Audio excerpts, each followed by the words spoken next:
Okay, let's unpack this. We are diving into a topic that, everyone talks about, strives for, and, often obsesses over. Financial freedom. The classic image is, well, it's instantly recognizable. It's irresistible, right? Yeah. Exotic travel, no work you have to do, total autonomy, and that feeling that all your worries have just sort of evaporated into the air on your private island. That image, though, that's often a mirage. Our sources today, they're drawn from a really deep analysis rooted in ancient philosophy, specifically Stoic thought, or what the material sometimes calls Seneca, and they present this silent, really profound paradox. What we're examining is a distinction that's so often overlooked. So many people, they possess extraordinary wealth, but they remain profoundly unfree. They have the assets, they have the zeros in the account, but they're still tethered to anxiety, to fear, to endless commitments. So the sources are really challenging the conventional wisdom. The idea that financial freedom starts with money or budgeting software or, market knowledge. Our mission for this deep dive is to explore why true financial liberty doesn't start with the bank. It starts with internal discipline, with the mastery of the self. Right. And to set the stage, the sources, they pose this seemingly straightforward, almost brutal question. It just cuts straight to the heart of modern dependency. It asks, if tomorrow I lose a part of my income, do I lose money or do I also lose my peace and calmness? That state the Stoics called benchnan. And that distinction is everything. Because if losing the external wealth means you lose your internal composure, then the source argues the problem was never the money, or the market, or the system. The problem was that you had outsourced your peace to something you can't control. And we're here to find out how to bring that peace back inside. So let's start with that glamorous picture we're all chasing, the conventional definition of financial freedom. It basically means you achieve a portfolio size big enough to cover your living expenses forever. You're free from the necessity of labor. It's the finish line.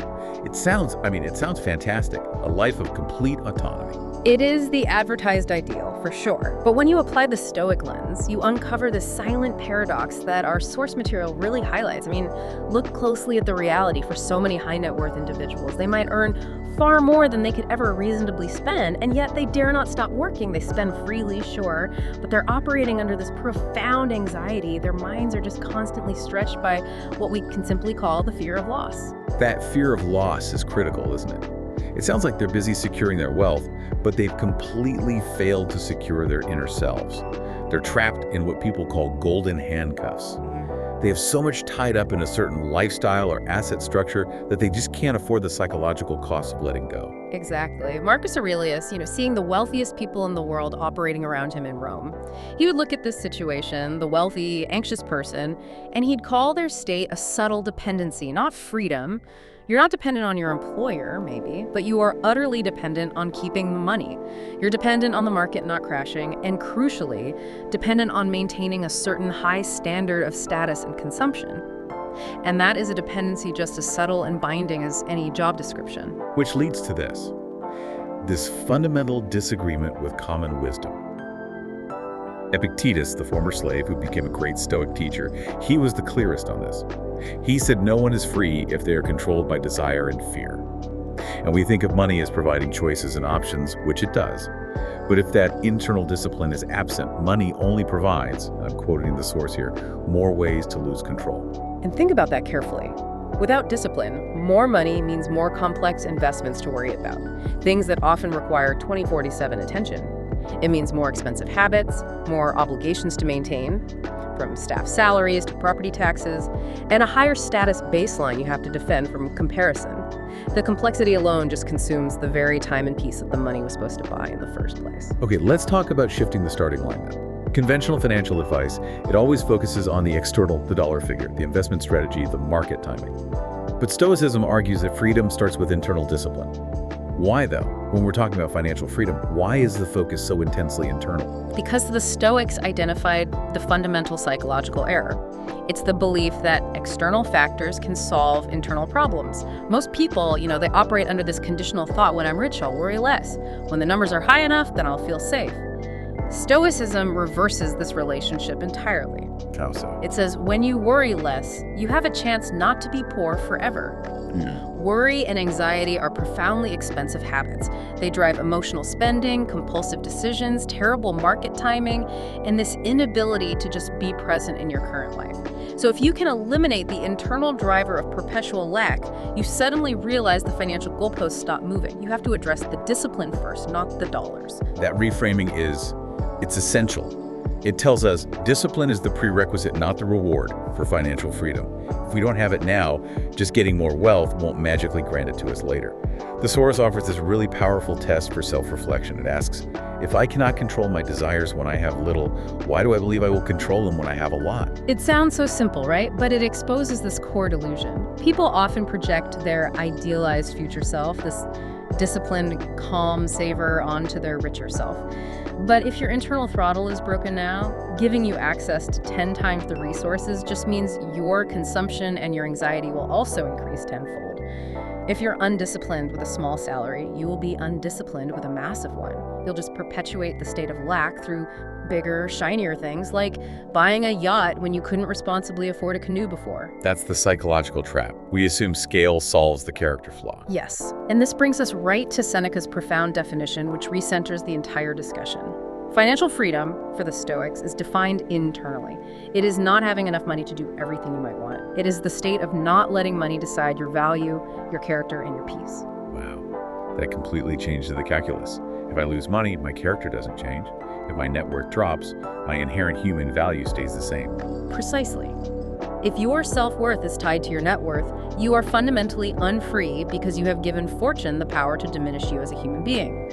Seneca's famous warning about poverty isn't about material conditions, it's psychological. The poorest person is not the one who has little, but the one who wants more than they can bear. Let's elaborate on that phrase, wants more than they can bear. Is Seneca advocating for, outright asceticism, telling everyone to live in a hut? Not at all. Stoicism is very pragmatic. Seneca is issuing a severe warning about runaway desire. If your desire runs faster than your discipline, you are always in a state of lack, regardless of the zeros in your account. The person earning $50,000 who lives within their means is financially sound, but the person earning $500,000 who spends $600,000 and is constantly in debt, that person, in the Stoic view, is profoundly poor because their desire has created a state of perpetual dependence that they simply cannot bear. So the goal is sufficiency, not endless accumulation. The goal is psychological sufficiency, and that makes us examine our motivation. Are you earning money to expand genuine freedom, to buy time, to choose your work, or are you earning it just to escape anxiety? Are you pursuing true independence or merely chasing temporary security? Are you pursuing freedom or just the image of a free person? That distinction between the image and the reality, that is often the entire source of the pressure. People work relentlessly to project an image of success, stability, and leisure, which ironically requires them to work even harder and sacrifice their actual leisure. It's a self-perpetuating illusion. And the Source offers a really penetrating way to test this, the naked ambition test. It asks, if no one knew whether I was rich or poor, would I still want to live this way? That is genuinely challenging, because the moment you remove the audience, the status markers, the social validation, a vast amount of modern financial ambition just vanishes. It reveals that the ambition was fueled by social ego and competition, not by necessary needs or genuine purpose. And this is where the slavery begins. The majority of people aren't controlled directly by money, but by the fear of lack of it in the future, or the fear of being perceived as unsuccessful now. That fear compels them to trade their present moment away, working excessive hours, consuming compulsively to soothe their stress, and constantly measuring themselves against others. They're living in an imagined, fearful future. Marcus Aurelius reminds us that no one has ever survived by worrying about the future. Freedom, real freedom, only starts today, in how you manage your desires, how you spend, and what discomfort you're willing to endure in the service of character over convenience. If you can't tolerate minor discomfort today, you are giving the future enormous control over your decisions. So if financial freedom was just an arithmetic problem, subtract expenses from income, we should be a far less anxious society. We have more tools, more information, more opportunities than any generation before us. Yet, this persistent worry about money, it seems almost universal, even among people who are objectively wealthy.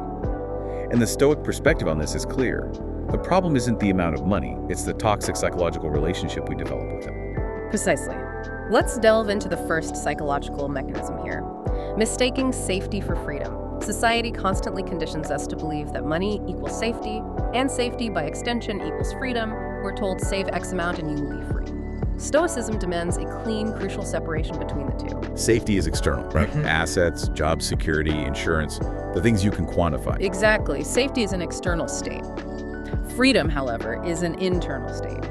Your ability to exercise choice and reason, independent of external circumstances. You can be safe, financially sound, with a huge safety net, but still be internally shackled by fear and comparison. Conversely, Epictetus was physically unsafe as a slave, yet philosophically, he was profoundly free. And the danger is relying on those externals. Seneca warned that the one who places their freedom and assets has handed their fate over to that which is easiest to lose. I mean, assets are inherently volatile, they're temporary, and they're subject to external forces like governments, markets, or natural disasters. Right. Right. If your peace depends on the stock market or your company's quarterly earnings, your peace is disposable and subject to daily fluctuation. The Stoic fear test exposes this confusion. If I need a lot of money, say $5 million, to feel secure, am I truly secure or am I just deeply afraid? The large number is merely a temporary, expensive shield against an internal, unmanaged fear. True security is knowing you can handle volatility, not needing to eliminate it. Okay, the second mechanism is the trap of the shifting enough. What we can call goalpost creep. We aren't born wanting private jets or specific designer clothes. Desire is entirely manufactured. It's stimulated and standardized by the consumerist society we live in. We stop aiming for sufficiency and we start trying to live up to a standard, a baseline often set by media, advertising, and the most conspicuous consumption of our peers. And this standard is relentlessly pushed higher. That creates the hedonic treadmill effect. You hit your financial goal for the year, say a new house or a higher savings rate, and immediately the goal of enough moves back one step further. The mind is never allowed to rest or stabilize in contentment. And this feeds directly into what Marcus Aurelius observed. We have to be careful what we call necessary.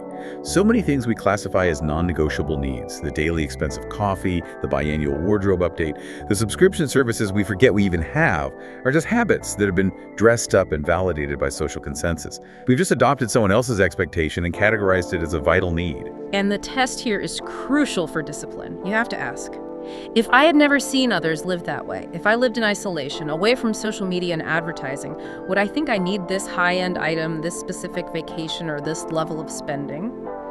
If the answer is no, then the need is purely social, and you're sacrificing your present resources to satisfy a socially manufactured requirement. Now, let's go deeper into these self-sabotaging mechanisms, the source details, because this is where the loss of freedom really gets concretized in our daily choices. Mechanism 1, goal substitution. This is perhaps the most dangerous form of internal financial slavery. Money starts rationally as a tool for security. It then escalates. It becomes a measure of safety, a buffer against uncertainty. But the final, most toxic substitution is when money becomes a measure of self-worth. So when my portfolio dips 10%, I don't just see a drop in assets. I feel a 10% drop in my value as a competent human being. Precisely. When money equals self-worth, financial fluctuations stop being external numbers and become internal attacks. Losing $10,000 means feeling worthless, a failure, or inferior, Seneca warned. Once you attach your dignity to possessions, you hand your neck over to fortune. The disciplined person asks, if I earned less today, where exactly did I diminish as a person in terms of my honesty, my diligence, or integrity? If the answer is nowhere, the panic is purely a function of misplaced self-esteem. Okay, mechanism 2, fear-driven desire. This is the desire for more that isn't driven by genuine ambition or opportunity, but by the relentless fear of not having enough, or, equally powerful, the fear of falling behind others. And this type of desire is structurally incapable of being satisfied. It only accelerates. It's a desperate, endless accumulation driven by internal panic. Think of people who perpetually hold on to cash and refuse to invest, or who work 80 hours a week long after they should have retired, driven not by enjoyment, but by this constant nagging paranoia that the worst is just around the corner. Marcus Aurelius cautioned, don't let the fear of losing unnecessary things, like maintaining an inflated lifestyle, make you lose the most necessary thing, which is your composure. Mechanism 3, which we touched on, is endless comparison. Money is rarely viewed in a vacuum. It's always next to someone else's money, someone else's vacation, someone else's career milestone. Comparison turns money from a practical tool into a competition with no finish line. And Epictetus laid down the law on this. Measuring your worth by what is outside your control, like your neighbor's promotion or the general market sentiment, makes you a slave. If your emotional status depends on being better or even just less lacking than the person next to you, you have willfully given that person and the entire social structure the power to define your happiness. Mechanism 4. Compensatory consumption buying to soothe stress. Modern life generates immense financial pressure and work stress, and that stress requires an outlet. So we engage in emotional spending. We buy to reassure ourselves, to reward the painful, stressful work we just endured, or to avoid feeling the emptiness created by our anxiety. Seneca observed that luxury is often born not from abundance, but from a weary mind seeking temporary comfort. We use consumption retail therapy, a new expensive gadget, an unnecessary luxury purchase as a form of psychological avoidance. It's a very uncomfortable but necessary question to ask. Am I buying this because I need it or because I don't want to feel the burnout I experienced this week? And finally, mechanism 5. Indefinitely delayed freedom. This is the common narrative we tell ourselves. I'll finally live differently. I'll finally be disciplined when I hit that magical number. $2 million, retirement age, or that specific promotion. This is a moral and psychological error. You're sacrificing your present, actual life, your time, your relationships, your health for an imaginary conditional future. It dangerously reinforces the belief that the present moment is only valuable as a means to a future financial goal. But if you are undisciplined, anxious, and miserable now, a larger sum of money later will only find new ways for you to be anxious and miserable. The when never comes because you haven't solved the present psychological problem. The conclusion here is absolutely critical. People do not lose freedom because they have too little money in an absolute sense. They lose freedom because they abdicate their peace and composure. They're being unto external forces they cannot control. Assets, markets, and social judgment. So if we've established that money isn't the starting line, internal discipline must be the foundation. But what exactly is this Stoic discipline? The source material makes it clear that it is not about becoming harsh or rigid or denying yourself all pleasure. That's often a modern misconception of Stoicism. Absolutely. Stoicism is not asceticism, it's training. It trains people to be not swayed by desires and fears. That ability to stand firm when the external winds blow is the core definition of internal discipline. Look at Marcus Aurelius. He used his meditations not to improve his governing, but to prevent himself from becoming a slave to the tremendous power, luxury, flattery, and debilitating anxiety that came with being the emperor of Rome. So his goal wasn't to achieve more empire, but to avoid being swept away by the current circumstances and temptations of the empire. Precisely. And this discipline begins not with external habits like saving or cutting expenses, but with something far deeper, our judgment. Our interpretation of the world rather than the world itself. Yes. This is the absolute starting point of all Stoic training. Epictetus stated plainly, people suffer not because of events, but because of their thoughts about events. Now apply this directly to finance. A market crash is an event. An unexpected bill is an event. These events in themselves do not strip away your dignity or your character. What breaks us is the judgment, the automatic, catastrophic internal interpretation that this fluctuation is a vital existential threat that diminishes who you are. So the discipline lies in managing that frantic interpretation rather than frantically managing the market fluctuation itself. This is where most people get it backwards. They try to control the uncontrollable external event. Exactly. The necessary, simple, but excruciatingly hard question to ask in a panic is, does this financial setback truly make me a worse person in terms of my character? Am I now less honest, less diligent, less capable of loving my family? If the answer is no, then the event does not deserve to consume your entire mental landscape. If your integrity and your virtue remain intact, your most valuable assets are safe, regardless of what the bank statement says. The Stoics developed specific training methods for this. The practice of delay and resilience. When fear or a sudden desire hits, say a flash sale or a market rumor, the modern reflex is to act immediately. To buy, to sell, to compare, to react. The Stoic path rejects this immediate reflex. When anxious, don't rush to act. When wanting a purchase, don't rush to satisfy. When afraid of scarcity, don't rush to accumulate compulsively. Seneca called this practicing the delay of judgment. It restores the leadership of reason over raw instinct and emotion. It is an act of mental self-sovereignty. And the practical exercise for this is the power of waiting. We simply ask, if I wait one day or perhaps 72 hours before deciding on this major purchase or market move, what truly changes? In terms of the external opportunity, often nothing crucial changes, but internally everything changes. Your emotions cool down, the initial surge of excitement or panic recedes, and the decision you make becomes less foolish, less impulsive, and more rational. This delay creates the necessary space between the stimulus, the market signal, the ad, and your response.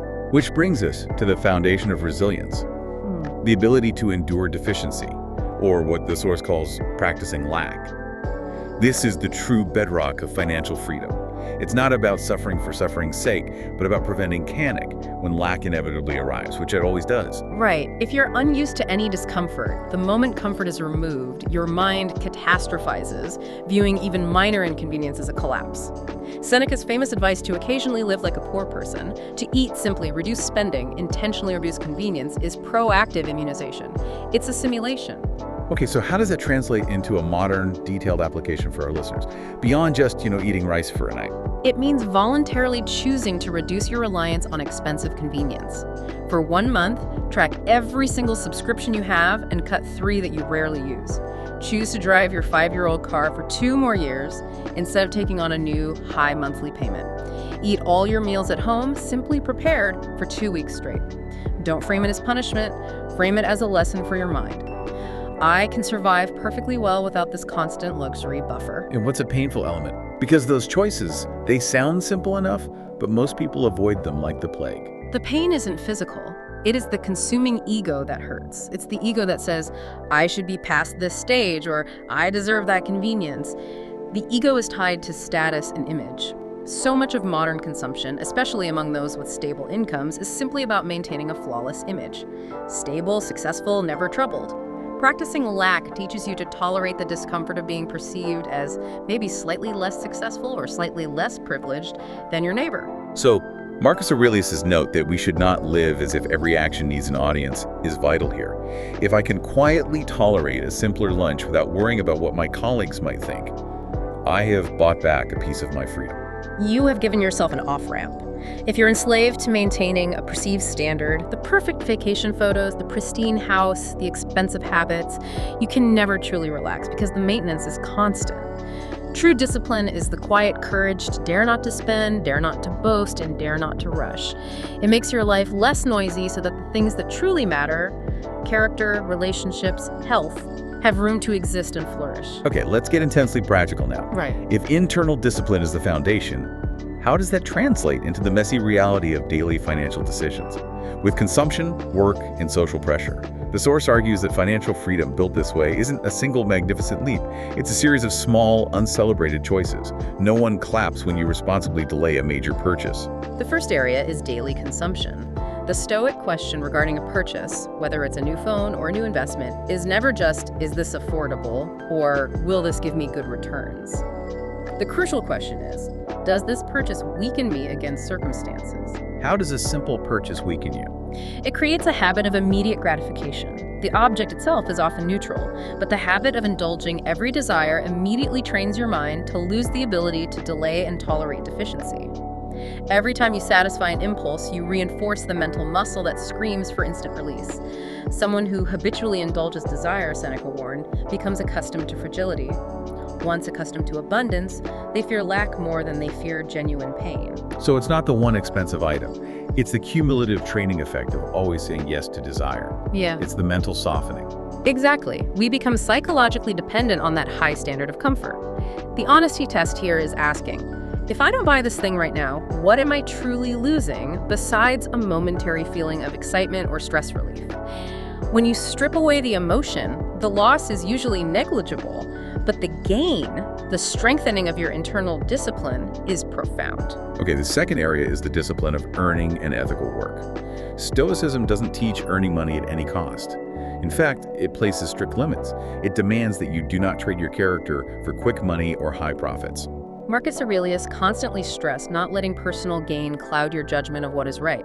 In practical modern terms, this means not pursuing career opportunities or financial schemes that cause self-contempt, that require habitual lying, or that force you to morally compromise your values daily. Can you give us an example of that compromise in the modern career landscape? Well, think of a high-pressure sales environment where you're required to mislead clients about risk, or a corporate job where the internal politics demand you routinely backstab colleagues to advance. You might make millions, but you have paid a massive, irreparable price for that income. The ethical test is ruthless. If the way I earn money forces me to despise myself, where is my freedom? You might have millions, but you are a slave to the shame and resentment you feel toward the person you had to become to earn it. That lack of internal congruence destroys composure. Next, we have to address the discipline of pace and time, which is so often overlooked in financial discussions. Many people aren't poor in money, they're poor in time, presence, and attention. They're constantly rushing, reacting, and burning out. The Stoics saw slowing down as a vital financial act. A disciplined, slower pace of life leads directly to fewer reactions, less emotional spending because you're not frantic and seeking solace, and far fewer foolish, hurried decisions like late fees or desperate market timing. So rushing is expensive. It introduces noise and chaos that lead to unnecessary costs. It does. Epictetus highlights this. The one who controls their rhythm is difficult for the world to pull away. If you allow the market news, the urgent corporate email, or social media to dictate your speed, you will constantly be rushing toward external solutions that require external resources. The daily rhythm test is simple. Am I working to live, or am I living to maintain a spending rhythm? If you must maintain an extremely high income just to keep pace with your consumption, that consumption dictates your life, not your free will. You are serving the other. And finally, we have to face the immense weight of social pressure and the tendency to blame the external structure, the economy, inflation, the housing crisis for our lack of freedom. The Stoic perspective on handling this is often challenging because it refuses the escape route of external blame. And this is often misunderstood. Stoicism does not claim the system is fair or that external struggles are easy. It simply points out that blaming society or the economy, while perhaps factually correct in part, does not lead to greater internal discipline or greater financial freedom. Marcus Aurelius' advice is paramount. Don't waste your limited energy complaining about the way the world is structured when your own mind is unmanaged. You must manage what is controllable, your judgments, your desires, and your pace. The core insight here is differentiating between social pressure and genuine compulsion. Society encourages consumption and comparison, but no one forces you to overspend or enter a status competition you didn't sign up for. Right. We often confuse what we feel is unavoidable with things we do not dare to refuse, as Epictetus noted. If you choose to stop chasing the latest trend or the highest status marker, who will punish you? Usually no one except the internal fear of falling out of others' view or the fear of being seen as less successful. Stoicism teaches you to shrink the social structure back to its true, non-compulsory size. And this extends powerfully to information overload, particularly financial information. The pervasive modern belief is that we must know every market trend, every economic forecast, and consume hours of financial news daily just to survive. The Stoics would call this knowledge causing worry. Knowing things outside your control, like the exact timing of the next recession or the short-term fluctuations of a cryptocurrency, is a burden, not strength. If information doesn't lead to a positive, disciplined action, it merely causes mental noise, anxiety, and impulsive reactions. It creates a false sense of control. So the key test for information becomes, does this information make me more disciplined in my actions or just more anxious about the future? If it only increases anxiety, it should be filtered out. The truly sovereign person can be restrained in a consumerist system. They can live without comparing in a comparative society, and they can maintain their pace amid financial noise. Epictetus, even in physical slavery, spoke of profound freedom because he held internal control. That is the decisive lesson. The system can make financial freedom difficult, but only you can make it impossible by abandoning internal discipline for the sake of external validation. We started this deep dive with the appealing image of external freedom, the travel, the leisure, the high net worth, and we discovered a profound and unsettling paradox. The true source of financial confinement is not what we lack externally, but the lack of discipline and composure internally.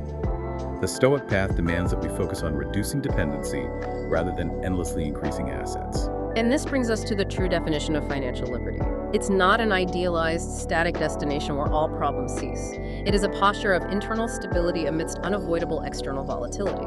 It means you have trained your mind to be resilient enough to face the future without constantly sacrificing the present. And this internal stability means that you are not panicking when income slows or when the market drops, because your self-worth is untouched. It means you are not boasting when income rises or when your investments succeed, because your character is not defined by external success. And crucially, it means you are not changing your fundamental character based on money cycles, regardless of whether you are up or down. You remain the same, calm, rational person. The final step in this process is an act of release, of letting go. Releasing the expectation that money will magically solve your anxiety. Releasing the corrosive belief that more is always better. Releasing the deeply ingrained habit of measuring your own value by numbers on a screen or by comparing yourself to your social circle. Seneca's final word on wealth remains the most challenging, but the most liberating. The richest person is the one who needs the least. Not because they lack ambition or capacity, but because their ambition is measured, and it doesn't consume their peace or their present. It's the ultimate paradox. Those who are not obsessed with money often make better, clearer financial decisions, not because they are inherently smarter investors, but simply because they are less afraid.